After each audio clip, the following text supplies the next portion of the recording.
जय माता दी मित्रों, कैसे हैं आप सब। चैनल पे नए हैं तो चैनल को सब्सक्राइब करें ताकि हमारे द्वारा बनाई हुई कोई भी वीडियो सबसे पहले आपको प्राप्त हो।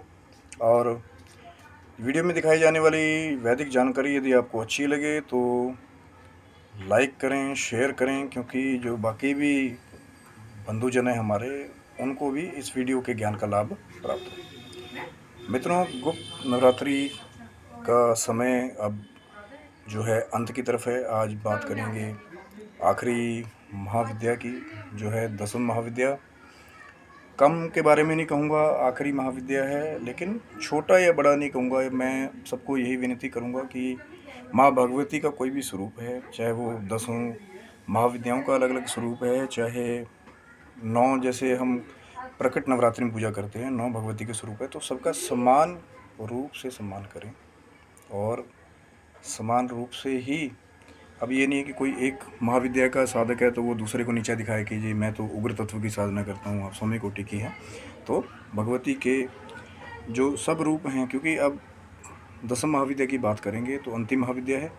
और यदि आपने अभी तक बाकी वीडियोस नहीं देखे हैं तो चैनल पे जाके आप बाकी की जो पहले हमने 9 महाविद्याओं के बारे में वीडियो बनाई हैं, 10 महाविद्याएं क्या हैं उनके बारे में वीडियो बनाई हैं, उनको भी आप चैनल पे जाके सर्च कर सकते हैं, देख सकते हैं। आज बात करेंगे मित्रों माँ के उस महाविद्या के स्वरूप के बारे में जिसके लिए सब लोग ज़्यादातर लालायित रहते हैं। क्योंकि इस कली काल में, मैं पहले भी एक जगह बात की थी कि लक्ष्मी का, धन का जो एक आगमन है वो सब चाहते हैं कि हमारे घर में माँ लक्ष्मी का स्वरूप हो, खुला धन हो हमारे पास, हम हर तरह की भौतिक सुविधाएं की चीज़ें जो है हम खरीद लें। लेकिन जहाँ पर हम भौतिक सुविधाओं के बारे में बात करते हैं, कहीं ना कहीं माँ आध्यात्मिक रूप से भी हमारे को भौतिक सुविधाएं देने के साथ साथ आध्यात्मिक उन्नति भी देती है कि जो हमारे को ये मानुष का चोला मिला है उसका सबसे परम लक्ष्य जो है वो मोक्ष ही है। वो माँ की शाश्वत कृपा को प्राप्त कर लेना है। जैसे कई बार होता है कि हम थोड़े दिनों के लिए साधना करते हैं, जैसे नवरात्रि में साधना करते हैं, 6 महीने के लिए हमारी ऊर्जाएं रहती हैं, फिर दूसरे नवरात्रि आते हैं तो जैसे हम रिचार्ज करते हैं वैसे ही हमें भी जाप और अपनी तपस्या को बढ़ाना होता है। लेकिन उद्देश्य वही है कि माँ के चरणों में शाश्वत कृपा प्राप्त कर लेना और मोक्ष, जो कि इस मानुष तन का सबसे परम लक्ष्य है बाद का। क्योंकि पहले तो कि भौतिक हैं, हमारे को उदर भी है, पेट है, तो पहले भोजन की व्यवस्था हो, फिर बाल बच्चे भी हैं, गृहस्थी उसकी व्यवस्था भी देखनी है, कोई रोग है तो उसके निवारण के लिए दवाई भी खरीदनी है। तो यहाँ माँ लक्ष्मी की आवश्यकता है। और बार बार बात करता हूँ कि माँ का स्वरूप में सबका एक महत्वपूर्ण स्थान है। जैसे हम निवारण मंत्र के बारे में बात करते हैं, ओम ऐं ह्रीं क्लीं चामुंडाय विचे, ऐं माँ सरस्वती, बुद्धि भी जरूरी है, ह्रीं माँ लक्ष्मी, ऐश्वर्य जरूरी है, क्लीं बल, क्योंकि शरीर में बल होगा तभी कुछ कर पाएंगे, माँ काली का क्लीं बीज मंत्र स्वरूप भी जरूरी है, और चामुंडाय विचे कवच, क्योंकि कलयुग में शरारती तत्व तो ज़्यादा हैं तो उनसे सुरक्षा के लिए भी माँ का कवच होना बहुत ज़रूरी है। माँ कमला महाविद्या के जो साधक हैं, कहीं ना कहीं उन्हें इस संसार में कंगाली से, अभाव से, आर्थिक संकट से माँ दूर करती है। और कहते हैं कि माँ के जो साधक हैं, कहीं ना कहीं उनकी जो व्यापारिक उन्नति भी है वो इस स्तर पे आ जाती है कि वो बड़े बड़े धनवानों में उनकी गिनती होती है। आप कहीं कहेंगे भाई हमने भी साधना की, हमें तो नहीं मिला। तो मैं वही कहूँगा कि हर एक साधनों में वक्त लगता है। अब जैसे आप एक दिन के लिए साधना करेंगे और फिर आप कहेंगे कि यार माँ ने हमारे को नहीं दिया, ऐसा नहीं है। चीज़ों को समय लगता है। पहले बीज मंत्र को किया जाता है, फिर धीरे धीरे, क्योंकि उसको बीज कहते हैं। बीज मतलब एक जैसे छोटा बीज होता है किसी वृक्ष का, पहले उसको उगाया जाता है तो एकदम ही थोड़ी वो पेड़ बन जाएगा। तो धीरे धीरे जब हम उसमें जाप रूप का पानी डालते हैं रोज़, तो वो वृक्ष बड़ा होता है और अपने फल देने लगता है। एक दिन साधक के जीवन में ज़रूर आता है कि जब उसे लगता है कि यार हर तरफ से मेरी विजय हो रही है, ये कैसे हो रहा है, चमत्कारिक रूप से सब कुछ होने लगता है, तो वो उसकी साधनाओं का फल जब माँ की कृपा हो जाती है बाद में मिलता है। तो साधनाओं को अपने जीवन का एक भाग बना लीजिए कि चाहे थोड़ा ही देर रोज़ बैठना है, चाहे रात को सोते हुए या सुबह जल्दी उठते हुए, पर नियमित रूप से साधनाएं हमें करनी चाहिए। किसी की भी आप करते हैं, ठाकुर जी करते हैं, शिव जी महाराज की करते हैं। आज माँ के स्वरूप की बात करें, माँ कमला, इसीलिए माँ कमला की साधना अंतिम साधना के रूप में जब एक साधक अपने 9 दिनों की 10 दिनों की साधनाएं पूर्ण करता है तो माँ कृपा रूप से उसका घर जो है समृद्धि से भर देती है। पर जो मेहनत से, जिसने ईमानदारी से साधना की होगी, ये नहीं है कि अब आप माला लेके बैठे हैं, कोई दूसरा पड़ोसी देख रहे हैं, हाँ महाराज जी तो जाप में बैठे हैं। जो हमारा आंतरिक ईमानदारी है तपस्या करने की, कि जब मन से, भाव से, मन कर्म वचन जब एक हो जाते हैं तो मंत्र, यंत्र, मंत्र, तंत्र एक कॉम्बिनेशन बन के फिर आपको वो रिजल्ट देता है। तो माँ कमला की साधना सब तरफ से समृद्धि देने वाली, व्यापार को बढ़ाने वाली, यश नाम कीर्ति को बढ़ाने वाली, क्योंकि आजकल जो हमारी कीर्ति है वो धन के ऊपर ज़्यादा एक तरह से आश्रित है। तो धन मिलेगा, समृद्धि होगी, नाम होगा, आप अपने कोई भी भौतिक कार्य पूरे कर सकते हैं। लेकिन मैं फिर विनती करूंगा कि गलत उद्देश्य के साथ माँ की साधनाएं ना करें कि भाई मेरे को तो धन भरपूर मिले, करोड़ों लाखों अरबों हमारा पति हो जाए, लेकिन जो हमारे पड़ोसी हैं वो कंगाल हो जाएं। अपनी उन्नति के लिए कार्य करें। हाँ, कोई गरीब है तो उसकी उन्नति के लिए आप उसकी सहायता अपने धन के द्वारा कर सकते हैं। ये धन की सदोगति है।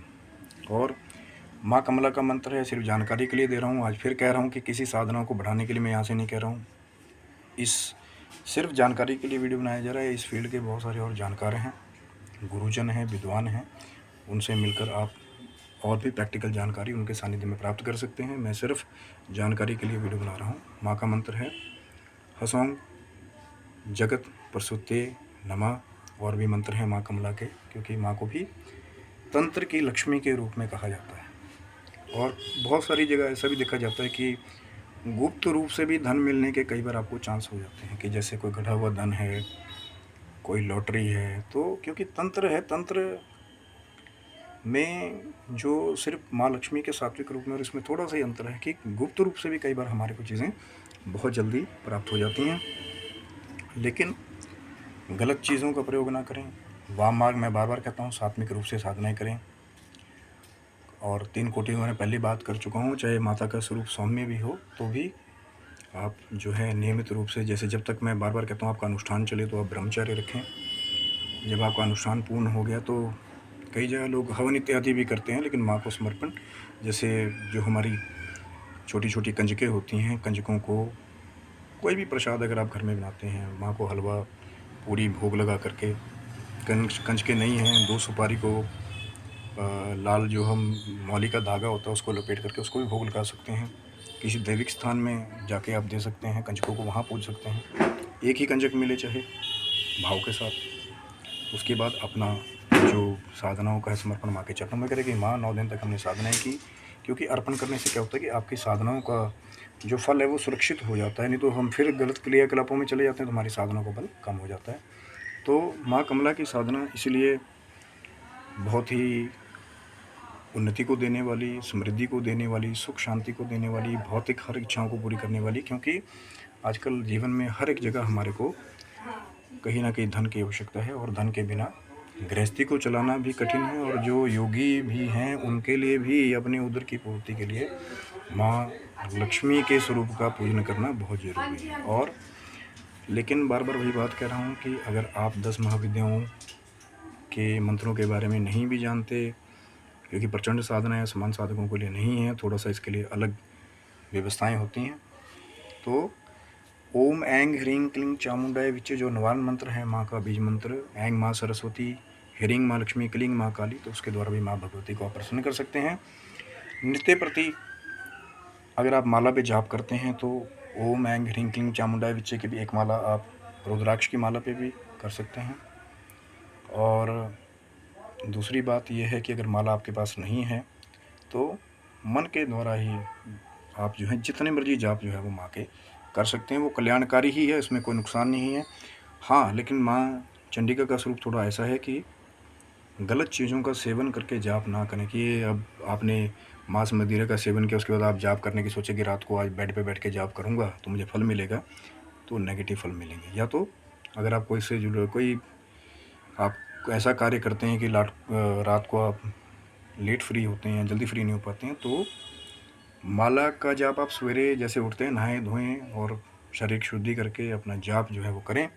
माँ की कृपा पे बनी रहे। तो ये थी मित्रों 10 महाविद्याओं की जो हम बात कर रहे थे, पहले 9 महाविद्याओं की बात की हमने। 10 महाविद्याएँ क्या हैं, आप चैनल पे जाके वो वीडियो सब चेक कर सकते हैं बारी-बारी से। इसीलिए अलग-अलग उसको बनाया गया कि थोड़ा-थोड़ा समय जब सबके पास होता है तो थोड़ा-थोड़ा समय निकाल के वो अपनी वीडियोस को चेक कर सकते हैं जानकारी, क्योंकि छोटा-छोटा चित्रण प्रस्तुत करने की कोशिश की है कि ज़्यादा लोड किसी पे ना पड़े और छोटी-छोटी जानकारियाँ लोगों को याद रहे। ये थी माँ कमला की साधना, और माँ करे कि माँ लक्ष्मी स्वरूप आशीर्वाद आप सबको दे, आप ऐश्वर्यपूर्ण रहें, सुखी रहें, मस्त रहें, निरोग रहें।